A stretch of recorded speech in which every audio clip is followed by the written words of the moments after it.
Er lezen 60 klassieke sleepboten en optreeuwers in de haven van het dorp. Maar dit hier zit het Technoplein centraal. Dat plein met de jongeren enthousiasmantje van een baan in de techniek. Ja, we laten hier even voornamelijk de band inderdaad zien hoe leuk het techniek is. Toch daadwerkelijk met de hand met techniek bezig te wezen. Door toch band in dingen dwalen te laten. Net alleen nog te vertellen, maar ik zie hoe leuk al wat techniek is. Dit is een replica van het kofskip dat in section 64 bouwd werd op de Noorderwerf in Waardsijn.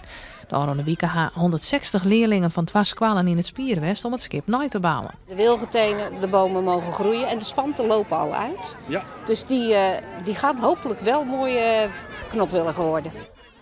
De geschiedenis is eigenlijk de sleepbootdagen, de rijke historie van alle scheepvaart. Wat nu dan watersport is, vroeger echt de handelsvaart met de Oostzee. Dus de kinderen spelen er wijs, cultuur bijbrengen en dat het gewoon lol is.